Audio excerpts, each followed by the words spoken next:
Hello everyone. आज के video में मैं जो फैटी लीवर का जो सेकेंड पार्ट है वो मैं आपको बताऊंगा। आज हम लोग पढ़ेंगे non alcoholic fatty liver disease के बारे में पढ़ेंगे। तो इसके अंदर में दो ग्रुप है, याद रखना है। दो ग्रुप क्या है, एक है NaFL non alcoholic fatty liver और दूसरा है NaSH नॉन अल्कोहलिक स्टीएटोहेपेटाइटिस।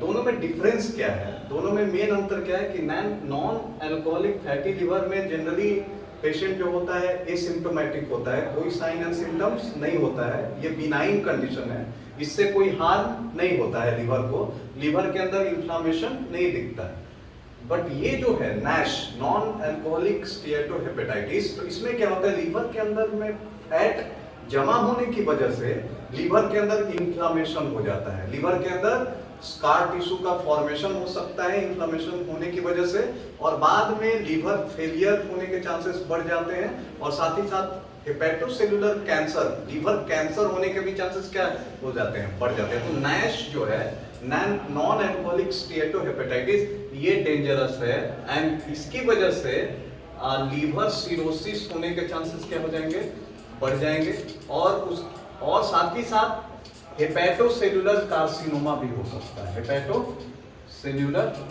कैंसर। तो ये दो पार्ट है इसमें, ठीक है, non alcoholic fatty liver disease में। अब इसके कॉजेज क्या हो सकते हैं, अगर कैसे पहचानेंगे, या व्हाट आर द फैक्टर्स जिसकी वजह से non alcoholic fatty liver disease होता है। तो ये याद रखिए कि नाम ही है नॉन अल्कोहलिक फैटी लीवर, मतलब अल्कोहल की वजह से ये नहीं हो रहा है, अल्कोहल के अलावा जो फैक्टर्स हैं उसके कारण ये हो रहा है। तो कॉजेस हम लोग देख लेते हैं, NaFLD के कॉजेस देखें।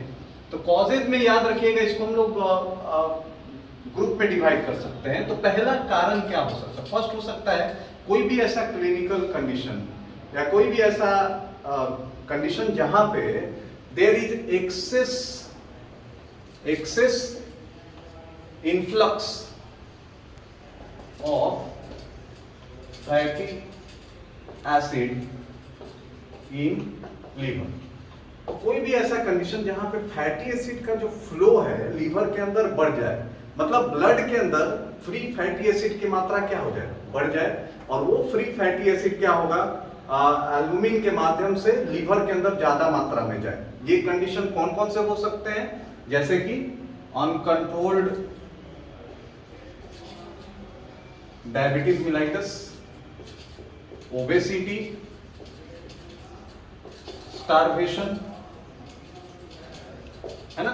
तो ये सब जो कंडीशन है, मेटाबॉलिक सिंड्रोम, ये सब कंडीशन है जहां पे क्या होता है, अनकंट्रोल्ड डायबिटीज, आपने चीनी की बीमारी की नाम सुना होगा, उसको मधुमेह भी बोला जाता है।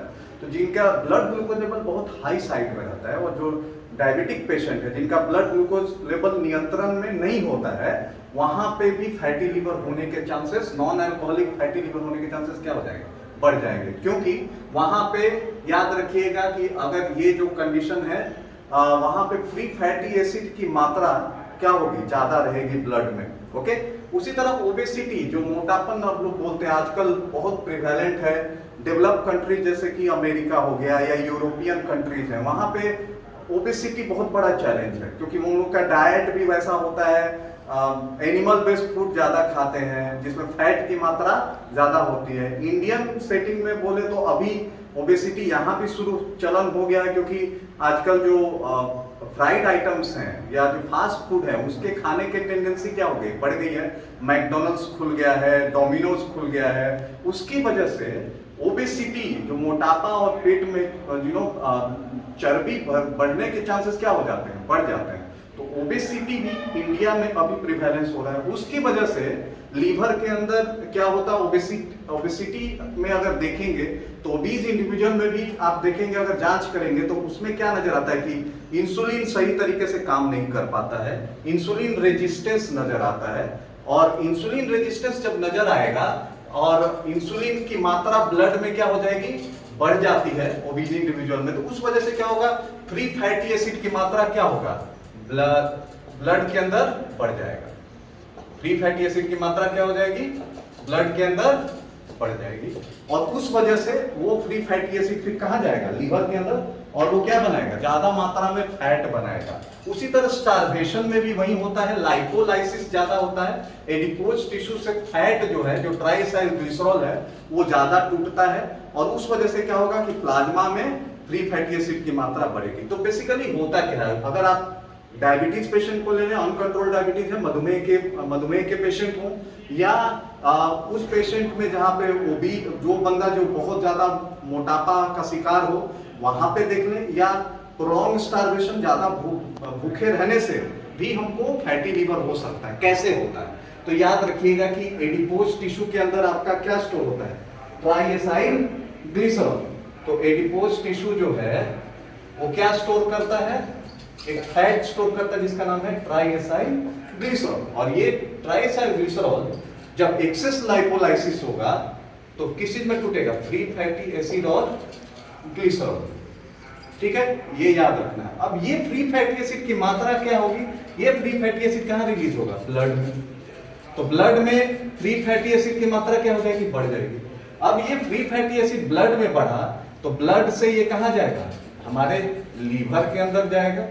लीवर के अंदर ये कहां जाएगा, फ्री फैटी एसिड।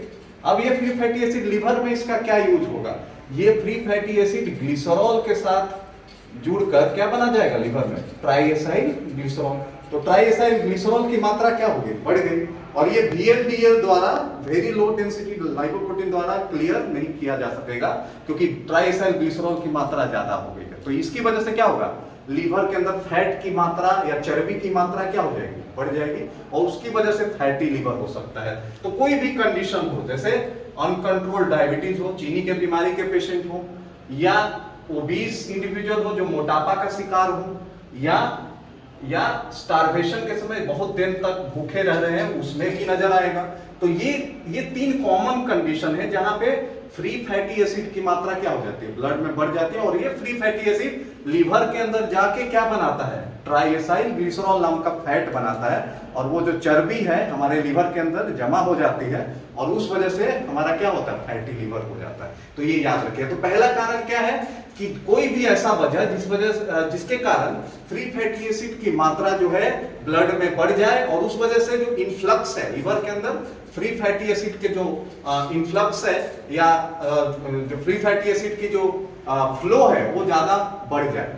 दूसरा कारण हो सकता है कि देयर इज अ डिफेक्ट और block in VLDL formation, VLDL formation.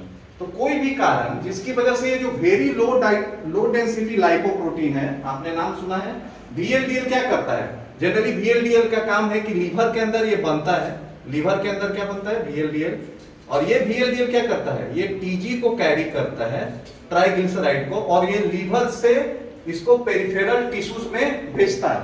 अब अगर VLDL का ही फॉर्मेशन ना हो या VLDL सही से नहीं बन पा रहा है या सिक्रीट नहीं हो पा रहा है, कोई भी ऐसा कारण, तो उस वजह से क्या होगा, TG जो होगा लीवर से नहीं निकल पाएगा और पेरिफेरल टिश्यूज में नहीं जा पाएगा। तो उस केस में क्या होगा, TG एक्यूमुलेट कर जाएगा लीवर में। तो जैसे कि कारण क्या क्या हो सकते हैं जहां पे VLDL का जो फॉर्मेशन है वो सही से नहीं हो पा रहा है या VLDL सिक्रीट नहीं हो पा रहा है सही तरीके से, तो इसका कारण हो सकता है, पहला, there is a decrease in apolipoprotein synthesis, apolipoprotein synthesis, ये कारण हो सकता है जहां पे एपोलाइपोप्रोटीन का सिंथेसिस सही से नहीं हो पा रहा है। तो एपोलाइपोप्रोटीन जैसे कि जो VLDL में जो एपोलाइपोप्रोटीन है उसका नाम है आपका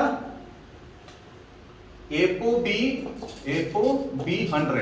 ये मेन एपोलाइपोप्रोटीन होता है जो किसके अंदर पाया जाता है, VLDL के अंदर। तो अगर ये जो एपोप्रोटीन अगर नहीं है तो VLDL का फॉर्मेशन कम हो जाएगा, VLDL का फॉर्मेशन नहीं हो पाएगा। तो कौन सा कंडीशन है जहां पे प्रोटीन की मात्रा कम हो जाती है, तो वो होता है प्रोटीन एनर्जी माल न्यूट्रिशन। बच्चों में नजर आता है जिसको क्वाशियोरकर बोलते हैं। कौन सी बीमारी है, क्वाशियोरकर, है ना। क्वाशियोरकर के अंदर क्या होता है, प्रोटीन की कमी हो जाती है, और प्रोटीन की कमी होने की वजह से डाइट में लीवर के अंदर क्या होगा, फैट का जमा हो जाता है। तो फैटी लीवर बच्चों में नजर आता है क्वाशोर्कर का पेशेंट में, क्योंकि VLDL नहीं बन पाता है, और VLDL नहीं बनेगा तो TG ट्रांसपोर्ट लीवर से नहीं हो पाएगा और वहां पे जमा हो जाएगा। तो ये कारण हो सकता है। दूसरा कारण क्या हो सकता है, इफ देयर इज ये भी हो सकता है, दूसरा कारण ये भी हो सकता है कि अगर लीवर में इंजरी हो जाए, may be toxic induced injury हो, जैसे कार्बन टेट्रा क्लोराइड की वजह से, या क्लोरोफॉर्म की वजह से, है ना, या पॉइजनिंग है जैसे आर्सेनिक की वजह से, या लेड पॉइजनिंग है, ये सब क्या कर सकते हैं, लीवर को डायरेक्ट डैमेज कर सकते हैं, और VLDL के फॉर्मेशन को क्या कर सकते हैं, कम कर सकते हैं। उस वजह से भी हो सकता है, ये भी कारण हो सकता है। थर्ड कारण हो सकता है lack of lipotropic factor, lipotropic factors. Lipotropic factors क्या होते हैं, जो क्या करते हैं कि VLDL का फॉर्मेशन में हेल्प करते हैं, स्पेशली फॉस्फोलिपिड बनाने में हेल्प करते हैं, जो VLDL का पार्ट होता है फॉस्फोलिपिड। तो जैसे लाइपोट्रोपिक फैक्टर कौन कौन से हैं, हमारे पास लाइपोट्रोपिक फैक्टर्स हैं जैसे कि कोलिन हो गया, बीटा-एन हो गया, विटामिन E हो गया, मिथियोनाइन हो गया, B12 हो गया, फॉलिक एसिड हो गया। ये सब क्या है, ये सब लाइपोट्रोपिक फैक्टर्स हैं। और लाइपोट्रोपिक फैक्टर मेन काम क्या करते हैं, VLDL को बनाने में हेल्प करते हैं, और वो VLDL क्या करता है, TG को लीवर से निकाल कर कहां पे ले जाता है, पेरिफेरल टिश्यूज में। तो अगर लाइपोट्रोपिक फैक्टर की कमी हो गई तो VLDL का भी फॉर्मेशन क्या हो जाएगा, कम हो जाएगा, उसकी वजह से भी फैटी लीवर हो सकता है। ओके, तो these are the major reasons जिसकी वजह से नॉन अल्कोहलिक फैटी लीवर हो सकता है। मेनली दो कारण है, एक फैटी एसिड का ज्यादा मात्रा बढ़ जाना ब्लड में, और ट्राइसाइलग्लिसरॉल ज्यादा लीवर के अंदर बनेगा। दूसरा जो VLDL है उसका फॉर्मेशन सही से ना हो पाए, और उसके कारण हो सकते हैं जहां पे एपोलाइपोप्रोटीन्स नहीं बन पाना, या liver toxic induced liver damage हो सकता है, या लाइपोट्रोपिक फैक्टर्स की कमी से हो सकता है, जैसे कोलिन की कमी है, बीटा-एन की कमी हो, विटामिन E हो, या मिथियोनाइन की कमी हो, B12 हो, फॉलिक एसिड हो। ये सब लाइपोट्रोपिक फैक्टर्स हैं जो क्या करते हैं, TG को क्लियर करने में, ट्राइग्लिसराइड को इनडायरेक्टली ये क्या करते हैं, ट्राइग्लिसराइड को लीवर के अंदर जमा होने नहीं देते हैं, और लीवर से एक्सपोर्ट कराते हैं कहां पे, पेरिफेरल टिश्यूज में। तो इनकी कमी की वजह से भी हो सकता है क्या, नॉन अल्कोहलिक फैटी लीवर, ये याद रखना। बट ये ध्यान रखिए कि सारे नॉन अल्कोहलिक फैटी लीवर में इन्फ्लेमेशन नहीं होता है। बहुत सारे ऐसे केसेस भी आते हैं जहां पे साइन एंड सिम्टम्स बिल्कुल नहीं होता है, that is a benign condition, person can live, there is no change in hepatocyte, inflammation वगैरह नहीं होता है। लेकिन कुछ केसेस काफी सीरियस हो सकते हैं फैटी लीवर के, और इसकी वजह से लीवर फेल हो सकता है और कैंसर भी डेवलप हो सकता है। अब मैनेजमेंट की जब बात करते हैं कि मैनेज कैसे करेंगे, तो मेन मैनेजमेंट फैटी लीवर का आपका डाइट में छुपा हुआ है, और मेडिकेशंस जनरली नहीं दिया जाता है। In few cases grade 3 fatty liver अगर है, सीवियर इन्फ्लेमेशन और स्कार टिश्यू जमा हो गया, उसमें दिया जाता है। मेन मैनेजमेंट का पार्ट क्या है, डाइट में चेंज, डाइटरी चेंज। तो डाइट में क्या चीजें खानी चाहिए या क्या नहीं खानी चाहिए, ये इंपॉर्टेंट है।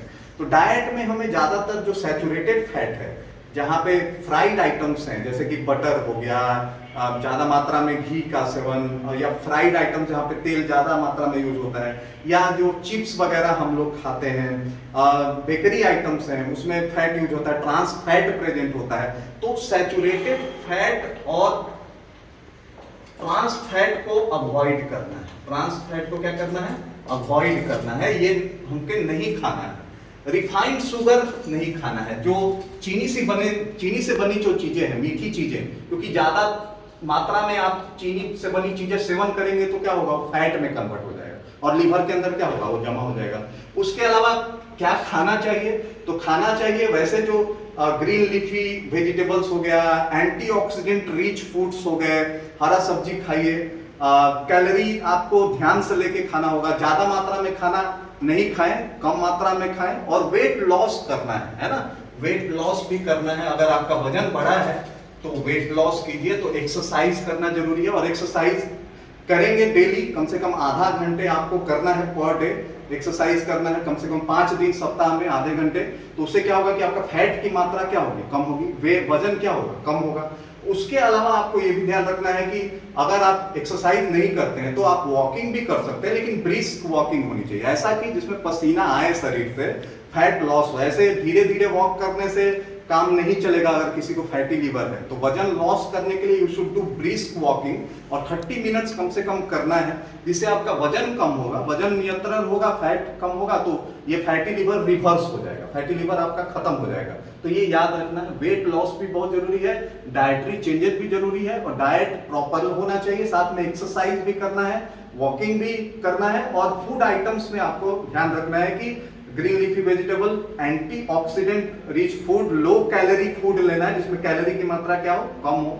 उसके अलावा आपको क्या करना है, उसके अलावा ये भी ध्यान देना है कि अगर फैटी लीवर आपको है तो आपका रूटीन प्रॉपर हो, रूटीन आपका प्रॉपर होना चाहिए। जो भी आपका खाना है, जो मील आप लेते हैं, उसको आप स्प्लिट कर सकते हैं, छोटे छोटे पार्ट में मील आप खा सकते हैं, जिससे कि जो डाइजेशन की प्रक्रिया होगी वो प्रॉपर होगी, फैट का एक्यूमुलेशन क्या होगा, कम होगा। तो ये भी इंपॉर्टेंट ध्यान देने की जरूरत है। जो अल्कोहल ज्यादा पीते हैं, जो जिनको अल्कोहल पीने की आदत है, वो या तो अल्कोहल कम कर दें या बिल्कुल अवॉइड करें। मैं सजेशन करूंगा कि अल्कोहल बिल्कुल अवॉइड करें, क्योंकि अल्कोहल मेजर कॉज है फैटी लीवर कराने के लिए, ट्राइसाइक्लिसरॉल जमा कराने के लिए। तो ये भी इंपॉर्टेंट है कि जो अल्कोहल का सेवन करते हैं वो एकदम अल्कोहल का सेवन बंद कर दें। तो ये इंपॉर्टेंट है, जिससे कि हम लोग फैटी लीवर को मैनेज कर सकते हैं। और ये इंपॉर्टेंट यहाँ पे क्या है कि वेट लॉस करना, एडिपोज टिश्यू जो फैट है एडिपोज टिश्यू के अंदर, उसको कम करना, जिससे इंसुलिन सेंसिटिविटी बढ़ेगी, इंसुलिन का रिस्पॉन्स सही होगा, मेटाबॉलिज्म सुचारू रूप से चलेगा, और ये इंपॉर्टेंट है। तो इसीलिए weight loss is the most important gold standard thing here. Weight loss, exercise as well as diet पे ध्यान देना है, और एक्सरसाइज पे भी ये करना है। आई होप आपको ये कॉन्सेप्ट समझ में आया होगा, और ये इससे आपको बेसिक चीज जो है फैटी लीवर के बारे में, उसके बारे में पता चला होगा। So thank you all for joining me, and keep liking and sharing my videos.